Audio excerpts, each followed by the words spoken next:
Hello สบายดีทุกคนสบายดีแม่บ้านสบายดีอุ่นสบายดีFCทั้งภายในและต่างประเทศเนาะพี่น้อง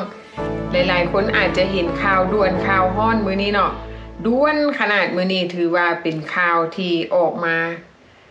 สิว่าจังได๋เป็นไวรัลหรือว่าเป็นกระแสในมื้อนี้เนาะเบิดมื้อเลยมื้อนี้ก็วันที่เดือน1วันที่14 2026แม่นเนาะพี่น้องเบิดมื้อข่าวหยังให้คุณฮู้บ่อันมันด่วนหั่นข่าวเกี่ยวกับระงับวีซ่าโอ้เนาะข่าวนี้ออกมาว่ากระทรวงการต่างประเทศของสหรัฐอเมริกาได้ประกาศระงับการออกวีซ่าให้กับ75ประเทศ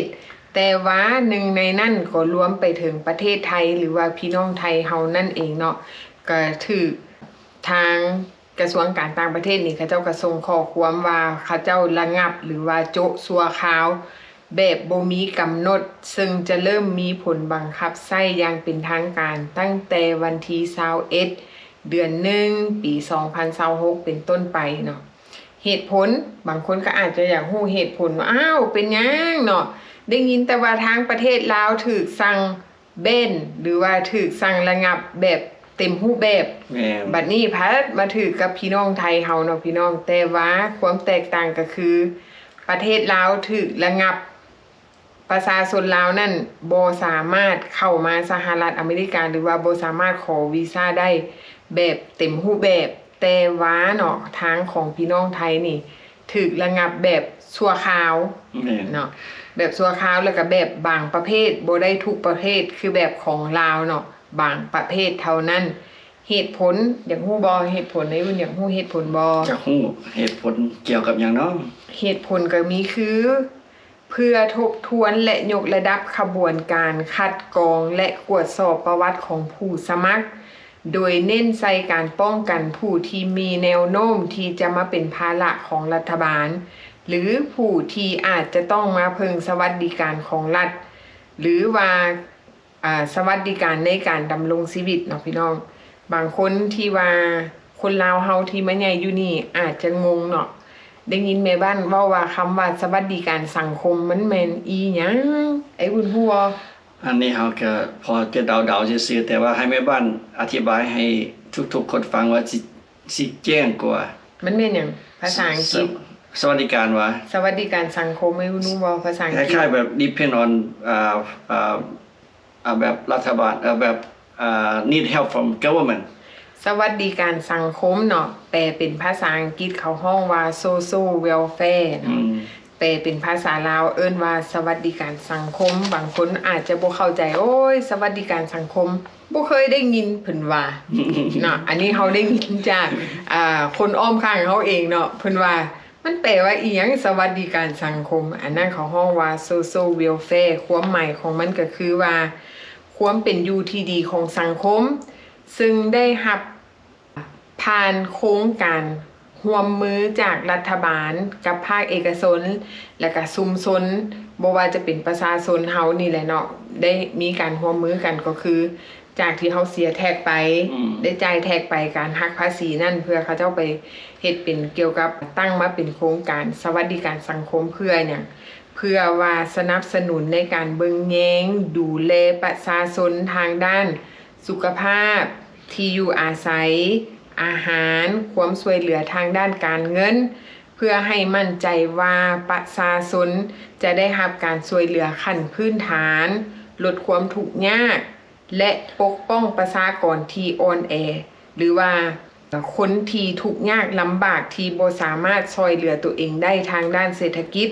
แล้วก็ส่งเสริมความยุติธรรมและความมั่นคงทางด้านสังคมเช่นว่าการช่วยเหลือในการเจ็บป่วยบ่สามารถไปเฮ็ดเวียกได้เนาะไผวางงานหรือว่าการวางงานการเลย์ออฟแล้วว่าการช่วยเหลือผู้เฒ่าหรือว่าช่วยเหลือคนที่อยู่ในวัยชราบ่สามารถช่วยตัวเองได้เนาะเขาเจ้าก็จะมีสวัสดิการสังคมให้ก็คือ social welfare โดยที่เขาเจ้าอาจจะมีทุนสนับสนุนเป็นเงินที่แบ่งให้ตามแต่ละสภาพครอบครัวของแต่ละคนเนาะอันนี้มันเป็นเหตุผลหนึ่งที่เฮ็ดให้ทางสหรัฐอเมริกานี่เขาเจ้าได้มาทบทวนคืนอีกเทื่อนึงเพื่อป้องกันบ่ให้ คนที่จะเข้ามาในสหรัฐอเมริกาสวยไส้สิ่งที่สิว่าจังได๋สวยไส้ของฟรีจากรัฐบาลเว้าง่ายๆว่าซั่นซะว่าง่ายแบบว่าเป็นภาระให้มาเป็นภาระของรัฐบาลเพราะว่าเขาเจ้าเพิ่นหลีกเลี่ยงของจำพวกนี้แหละแม่นเพราะว่าที่ผ่านๆมาเนาะก็หลายชาติเนาะที่ก็จะมาเอาเปรียบแม่นเนาะเข้ามาแล้วมาเอาเปรียบมาเฮ็ดแบบ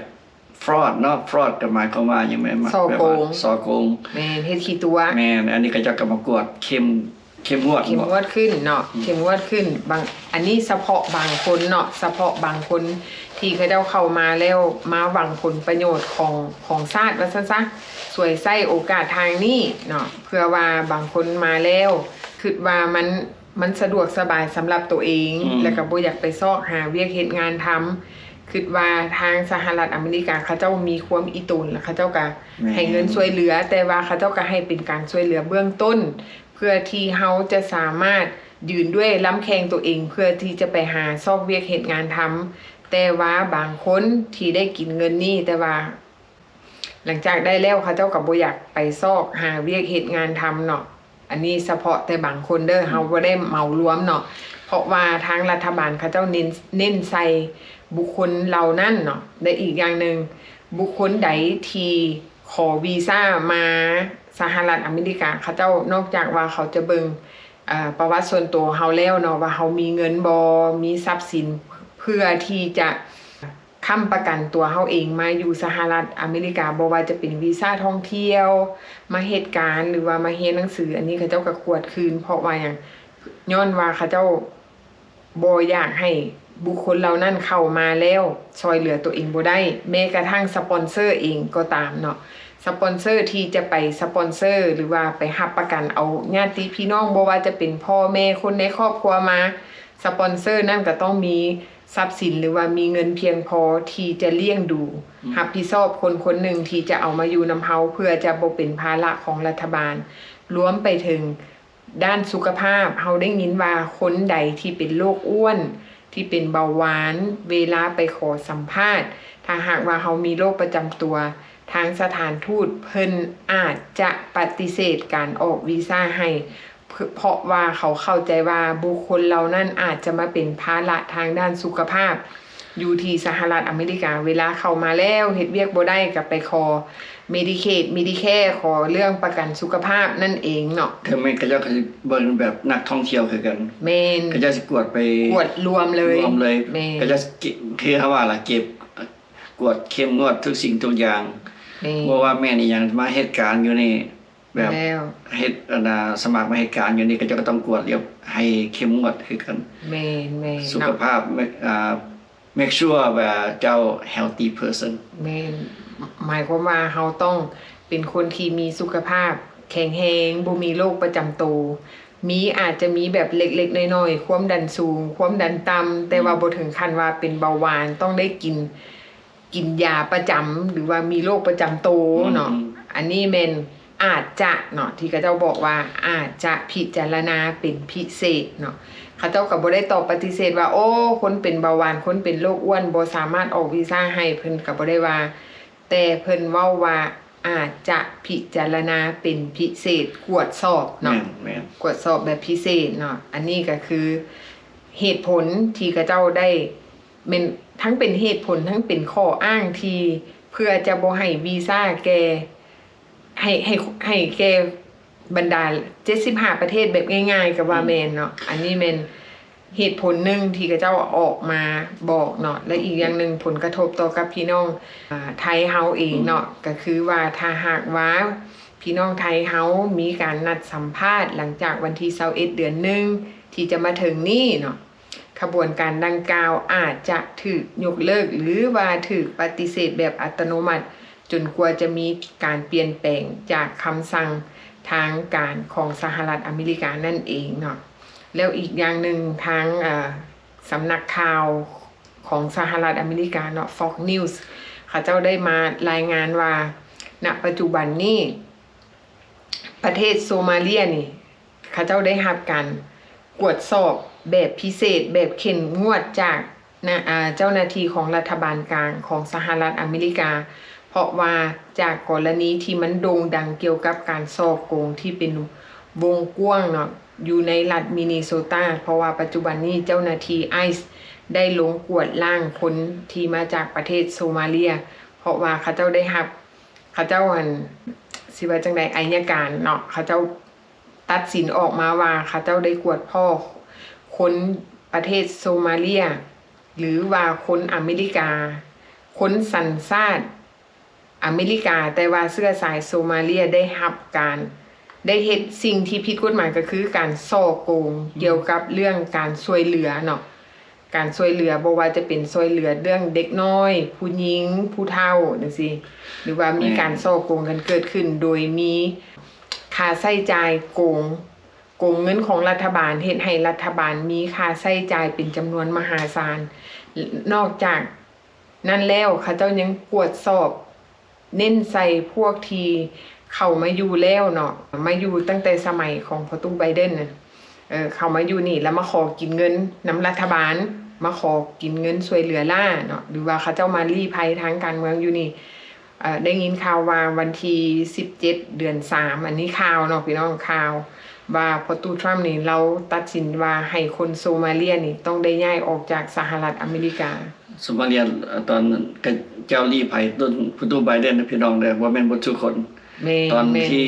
ตู้ไบเดนช่วยเหลือเขาเจ้ามาพักมาพักอยู่นี่ลี้ภัยทางการเมืองที่เขาเจ้าให้การช่วยเหลือเนาะบัดมาฮอดตู้ทรัมป์เราสั่งให้กลับบ้านหมดทุกคนเพราะว่าเราขวดพ่อว่ามีการฉ้อโกงไปเอาเงินรัฐบาลมาแล้วมันไปบ่ถึงพ่อแม่ประชาชนมีการฉ้อโกงกันเกิดขึ้นและปัจจุบันนี้พี่น้องลาวเฮานี่ที่อยู่รัฐมินนิโซตาก็ให้ระมัดระวังเนาะเพราะว่าเจ้าหน้าที่ไอซ์นี่เขาเจ้าก็ลงตรวจสอบถือว่าเข้มงวดไปเคาะตูแต่ละบ้านแต่ละหลังคาแม่นเอาไว้โอกาสหน้าเฮามีคลิปแล้วเฮาจะมาเฮ็ดให้ทุกคนได้เบิ่งเนาะว่ามันเกิดหยังขึ้นก็ถือว่า